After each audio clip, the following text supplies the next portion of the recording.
বন্ধুরা, আমি পূর্ণিমা। আজকে আমি বানাবো আলুর চিপস। তো বন্ধুরা, আপনারা সকলেই ছোট থেকে বড় আলুর চিপস খেতে খুবই ভালোবাসেন। তো দোকানের চিপসে তো মন ভরে না, তার জন্য আমি আপনাদেরকে মুচমুচে আলুর চিপস বানিয়ে দেখাবো। তার জন্য আমি নিয়ে নিয়েছি 1 কেজি আলু। আমি ছোট আলুটা নিয়েছি, আপনারা বড় আলু ব্যবহার করবেন, তাতে পাঁপড়টা বড় বড় হবে। এবার আলুর খোলাগুলো আমি ভালো করে ছাড়িয়ে নেব। সব আলুগুলো আমার খোসা ছাড়ানো হয়ে গেছে। আমি এবার এগুলোকে লম্বা লম্বা পাতলা পাতলা করে কেটে নেব। এবার আমি একটা পাত্রে জল নিয়ে আলুগুলো পাতলা পাতলা করে কেটে নেব। খালি পাত্রে একদমই আলুগুলো কাটবেন না, তাতে আলুগুলো লাল হয়ে যাবে। এবার আমি আলুগুলো লম্বা করে কেটে নিচ্ছি।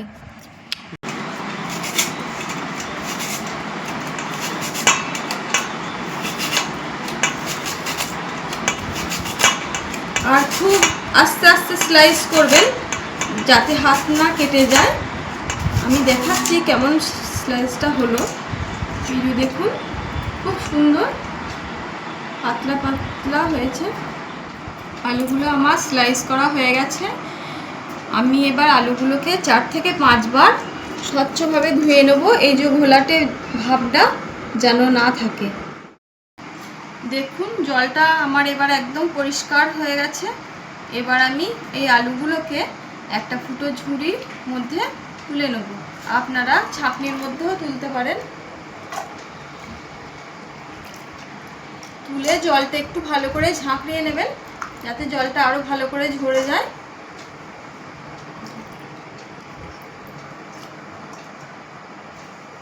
স্লাইসগুলো আমি এইভাবে তাওয়ালের মধ্যে দিয়ে দেব।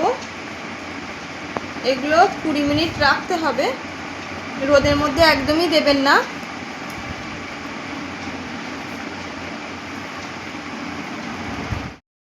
স্লাইসগুলো আমার হাওয়ার মধ্যে দেওয়া হয়ে গেছে। আর আপনারা একদমই এর মধ্যে নুন অ্যাড করবেন না, কারণ পাঁপড়গুলো তাহলে নরম হয়ে যাবে।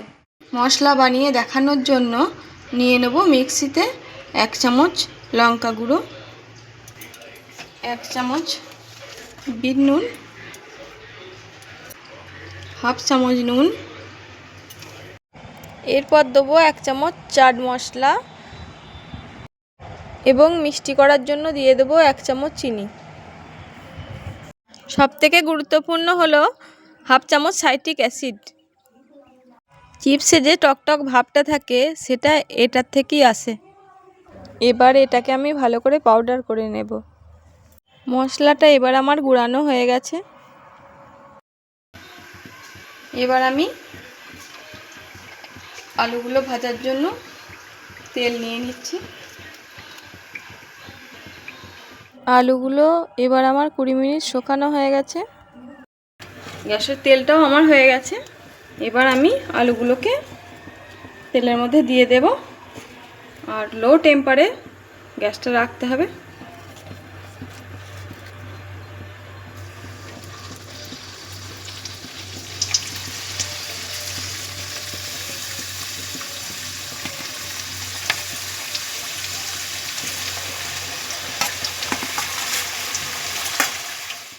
ছানটা করে আলুগুলো ভালো করে নেড়ে নিতে হবে। আলুগুলো ভেসে উঠলে বোঝা যাবে যে তেলটা ভালো হয়েছে। আলুগুলো উল্টে পাল্টে নিতে হবে। তেলের মধ্যে যে বাবলসগুলো উঠছে, এই যে কড়াইয়ে বাবলসগুলো উঠছে, এই বাবলসগুলো যতক্ষণ না বন্ধ হবে ততক্ষণ বোঝা যাবে যে আলুটা ভাজা হয়নি। এবার চিপসগুলো ভালো করে তেল ঝরিয়ে নিতে হবে, দিয়ে একটা পাত্রে একটা কাগজ দিয়ে তুলে নিতে হবে, যাতে তেলটা পুরোটাই ঝরে যায়।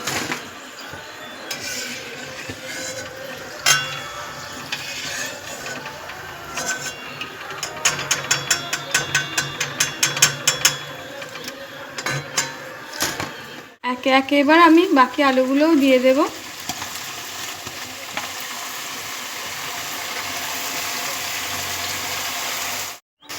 এবার এটাকে একটু উল্টে পাল্টে নিতে হবে, এবং যতক্ষণ না লালচে করে ভাজা হচ্ছে তুলবেন না। আর হালকা করে ভাজলে এটা পরে নরম হয়ে যাবে। তো এবার আমার সব আলু চিপসগুলো ভাজা হয়ে গেল, আমি এগুলোকে সব তুলে নেব।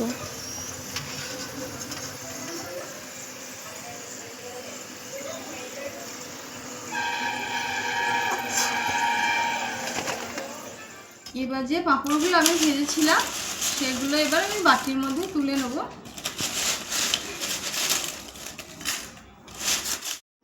তাহলে এবার আমি মশলাটা দিয়ে ভালো করে ঝাঁকড়ে নেব, তাহলেই আমাদের আলু চিপস রেডি।